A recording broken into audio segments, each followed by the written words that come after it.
ओम शांति। दुआओं के सेशन में आप सभी ब्राह्मण आत्माओं का स्वागत है। सभी ब्राह्मण आत्माएं चाहती है कि सभी आत्माओं का भला हो। और भला कैसे संभव है?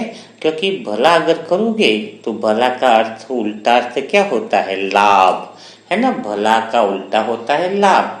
तो कोई आत्मा अगर अपने जीवन में लाभ चाहती है तो जितना हो सके उतना दूसरी आत्माओं का भला करना है। लेकिन दूसरी आत्माओं का भला करने में उम्मीद रख लेते हैं और उम्मीद के अनुसार कोई हमारे अनुसार काम नहीं करता है, हमें ना उम्मीद कर देता है, हमारी अपेक्षाओं पे पूरा नहीं उतरता है तो आत्माएं दुखी हो जाती है। आत्माएं दुखी होने का अर्थ है कि दुख के विचार आए तो फिर वो आत्मा मुक्ति में तो हुई नहीं ना। जब भी आपके अंदर दुख के परेशानी के विचार आते हैं इसका अर्थ क्या हुआ? किसका अर्थ ये हुआ कि आप मुक्त अवस्था में हो ही नहीं, मुक्ति का अनुभव नहीं कर रहे हो। तो कारण क्या है? आप जो लोगों से इच्छा और अपेक्षा करते हो, उम्मीद करते हो, वैसा तो मिलेगा नहीं।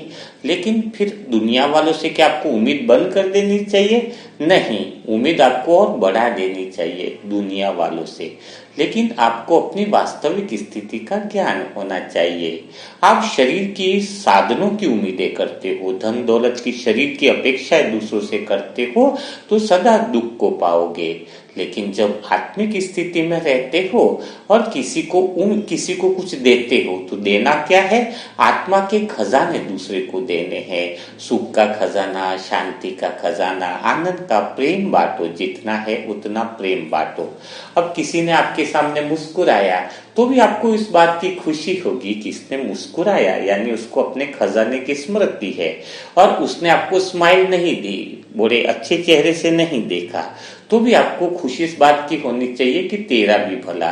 क्योंकि वो उसने अपने सामने मुस्कुराया नहीं तो इसने अपने को याद दिलाया कि ऑलरेडी मेरी आत्मा के पास तो खजाना है, आनंद का खजाना है, प्रेम का खजाना है।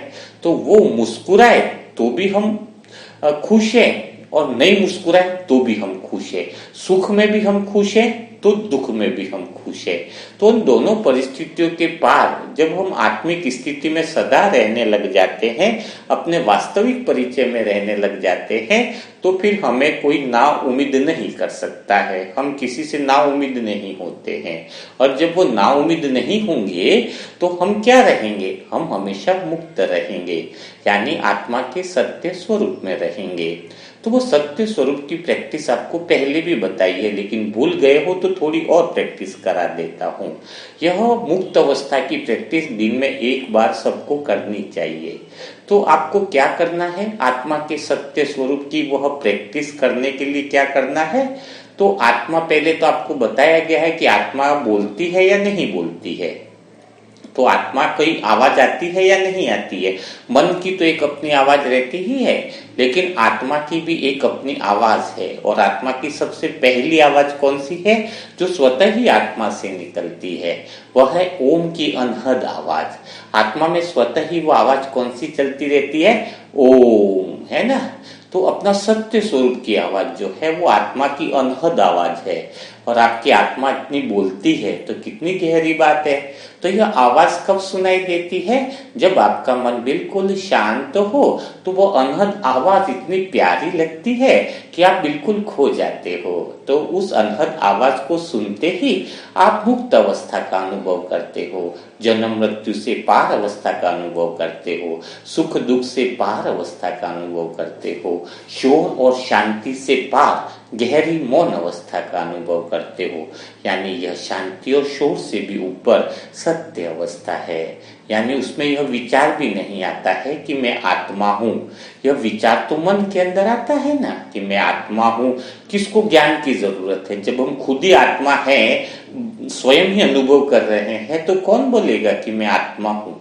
है ना। ये विचार भी खत्म हो जाता है, खाली अनुभव के आधार पर हम रह जाते हैं। आज आप सारी आत्माएं ज्ञान के आधार पर आत्मा को समझना चाहती हो, तो ज्ञान तो एक बार क्लियर हो गया कि आप आत्मा हो।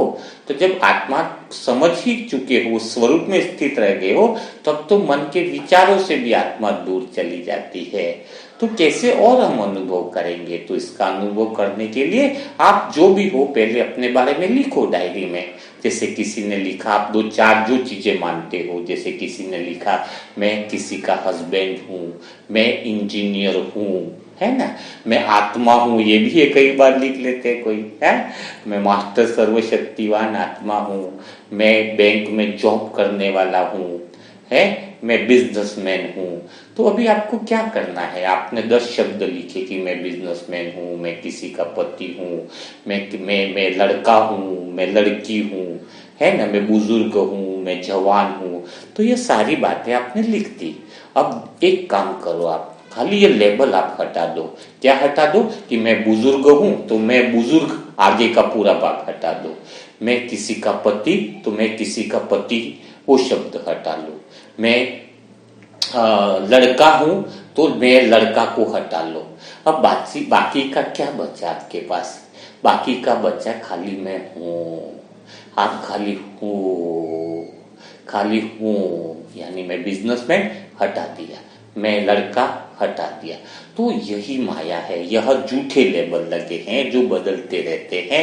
एक लेबल है जो सदा सत्य है और वह लेबल है क्या है कि खाली हूं, मैं हूं भी नहीं। जब मैं हूं ही शब्द है, मैं आत्मा हूं क्या बोलने का, खाली हूं।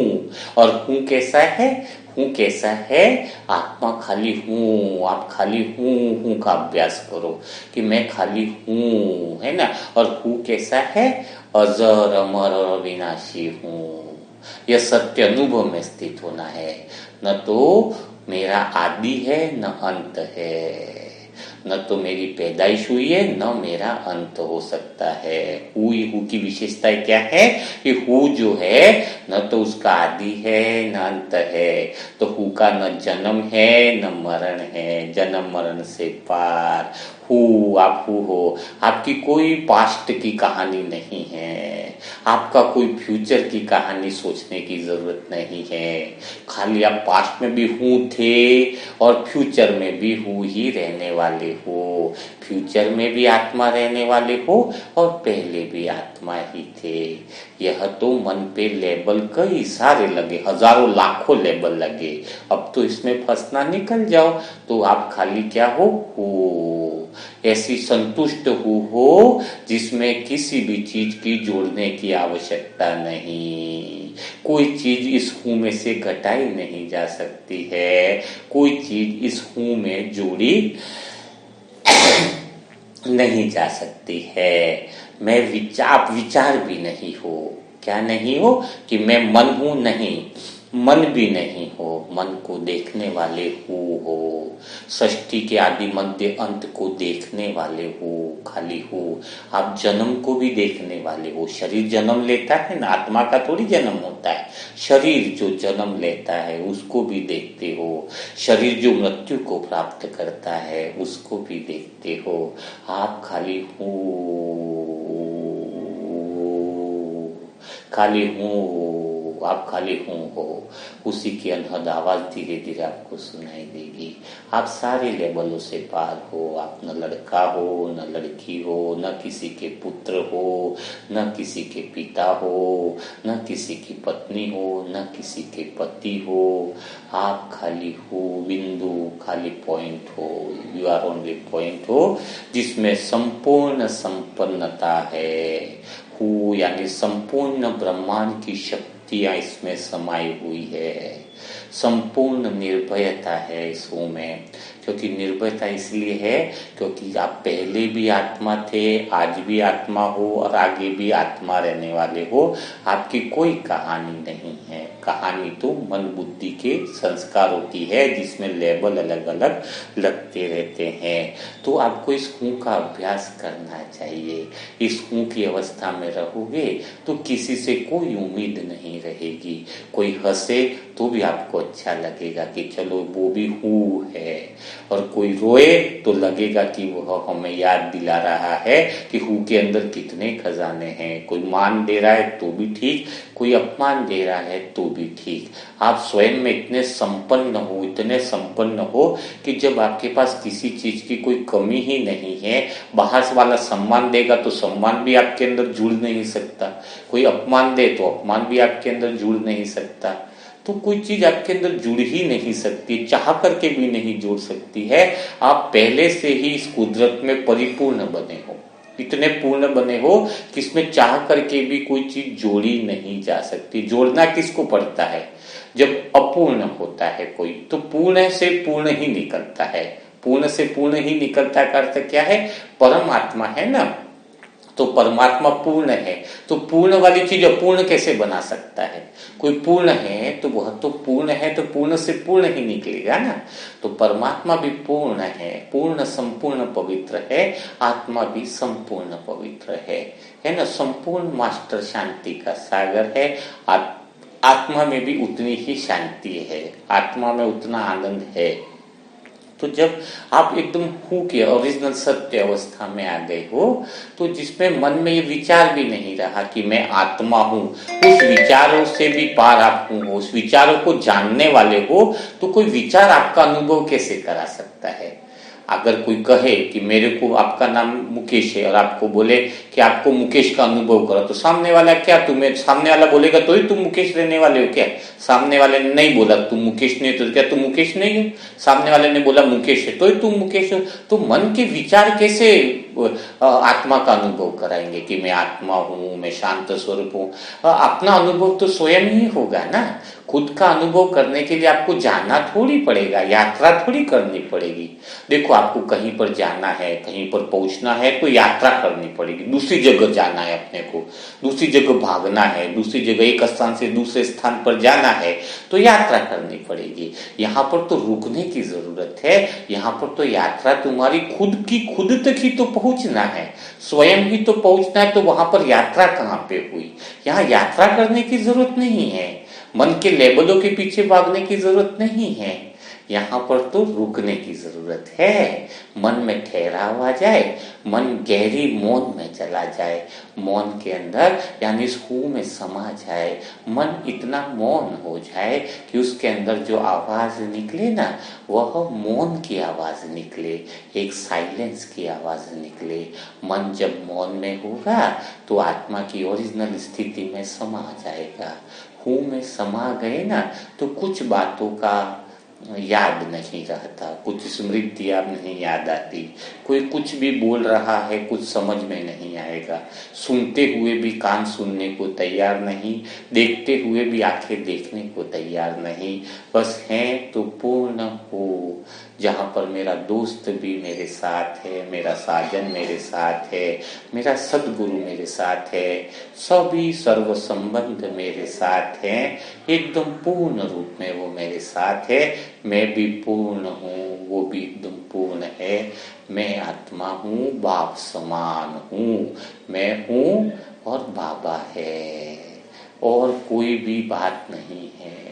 और किसी भी बात का डर भला हो कैसे सकता है? न तो तुम्हें कोई मार सकता, न तुम्हें कोई काट सकता, न कोई तुम्हें जला सकता है, तो डर किस बात का है? तुम्हें कोई चीज की आवश्यकता ही नहीं है तो उम्मीद करने की जरूरत किस बात की है? तुम तो ऑलरेडी शांति से भरपूर हो, आनंद से भरपूर हो, वो संपूर्ण कॉन्शियस लेवल अवस्था में हो, तो आप इतने सुंदर हो, इतने प्यारे हो, इतनी प्यारी सोल हो जिसमें संपूर्ण क्वालिटी परमात्मा ने पहले ही दे रखी है और कोई चीज की जरूरत ही नहीं है। तो आप अपनी मूल अवस्था में रहो तो इतनी हाई फ्रीक्वेंसी में आ जाओगे कि जीवन के सारे काम आपके स्वतः ही होने लग जाएंगे। तो यह अभ्यास करके देखो, सेकंड में जीवन मुक्त स्थिति का अनुभव होगा।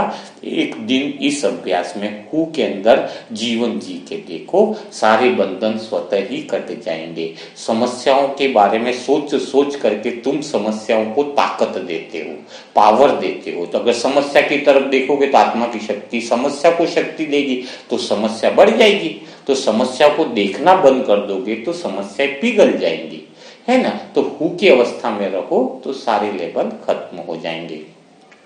तो आज हम फिर भलाई करनी है, तो भला का उल्टा लाभ है, तो आप सभी भलाई करने के लिए तैयार हो। तो आज हमें जिनको दुआ देनी है ना, वो मुंबई की बहन है, बहुत प्यारी बहन है, बड़े प्यार और सम्मान से बातें करती है, बीके रोहिणी बहन। और उनका रूम भी ऐसा है कि बाबा का रूम भी उन्होंने बना रखा। मुझे देखकर बड़ी प्रसन्नता हुई कि जिसके सर्व संबंध भगवान के साथ है, उनके लिए भी घर में एक ठिकाना बना रखा है। किसी का घर छोटा भी हो ना, तो दिल में जगह होनी चाहिए, दीवार पे फोटो हो, कोई दिक्कत वाली बात नहीं है ना। लेकिन होना जरूरी हो, रूम अलग नहीं हो तो चले, फोटो तो लगी हुई हो, तो उससे याद आती है, स्मृति बनी रहती है। तो ऐसी पवित्र आत्मा रोहिणी बहन, जिनके बच्चे वगैरह तो फॉरेन में हैं और एयरपोर्ट का और टिकट कोचिंग का वर्क करते हैं, तो वह मुंबई में ही रहती है और अपने मनसा सेवा ग्रुप से भी जुड़ी हुई है। तो रोहिणी बहन को और उनके परिवार को हम ढेर सारी दुआएं दें, और दुआएं ऐसी दिल से निकले, है ना। किसी का भला करोगे तो लाभ अवश्य आप तक पहुंचता है, कहते हैं ना। तो ये लाभ जो है वो शुद्ध लाभ होता है, वो जन्म जन्म का लाभ होता है, आत्मा का लाभ होता है। तो आप तो पूर्ण रूप से हूँ हो, तो इतने सारे खजाने आपको दिए हैं, तो वो जितने खजाने आप बांटोगे अपने कर्मेंद्रियों के द्वारा, उतने ही खजाने आपके पास बढ़ते जाएंगे। और सदगुरु साजन जो संबंध है ना, दोस्त वगैरह, वो भी तो सारे यही काम करते हैं। दोस्त पवित्रता का काम करता है, साजन प्रेम देता है ना। बाबा सबको शांति देते हैं। तो जैसे जो बाप का काम है वही बच्चों का काम है। तो बाप किस आत्माओं से खुश रहते हैं? जो आत्माएं दुआएं देती है, जो आत्माएं दूसरे को दुआएं देने के लिए तैयार रहती है, ऐसी आत्माओं के लिए भगवान हमेशा तैयार रहते हैं। तो आप रोहिणी बहन और उनके परिवार को इतनी सारी दुआएं दो कि वह आत्मा सदा प्रसन्न रहे, उनके बच्चे भी खुशहाल रहे, उनके परिवार पर बाबा की छत्र छाया बनी रहे, और ऐसी आत्माएं हमेशा भगवान की बनी रहे, किसी तरह की संशय बुद्धि में ना आए और माया उनके परिवार को टच भी ना कर सके। तो ऐसी प्यारी भरी दिल की दुआएं बिना देरी किए रोहिणी बहन को दीजिए। काफ़ी सारी कमेंट्री व्हाट्सएप पे टास्क ग्रुप पे डाली जा रही हैं, वहाँ पर आप ज्वाइन कर सकते हो। मोबाइल नंबर है 7202921969। तो कल फिर हम मुलाकात करेंगे ऐसे ही दुआओं के सेशन के साथ। तब तक के लिए सभी भाई बहनों को ओम शांति। 2-4-5 दिन के लिए भी सभी की अभी परिवार की दुआएं की बुकिंग बहुत एडवांस चल रही है, तो देरी न करें, अपने परिवार के लिए दुआएं करवा दें। बहुत बहुत मिरेकल होता है, काफी सारे बहुत अच्छे अनुभव आ रहे हैं, क्योंकि घर की नेगेटिव एनर्जी जो है वह भी फाइनल रूप में क्या हो जाती है, एकदम निकल जाती है। हो सके तो दुआओं के अंदर घर का फोटो भी भेजो, ताकि 92 तपस्वी आत्माएं जब एक दिन के लिए उनको योग करती है तो घर पर भी पॉजिटिव एनर्जी डालती है, पूरे टैंकर के टैंकर पवित्रता की एनर्जी डालती है, जिससे घर का वायुमंडल भी आपका बदल जाता है। तो कल फिर हम मुलाकात करेंगे ऐसे ही दुआओं के सेशन के साथ। तब तक के लिए सभी भाई बहनों को ओम शांति, ओम शांति, ओम शांति।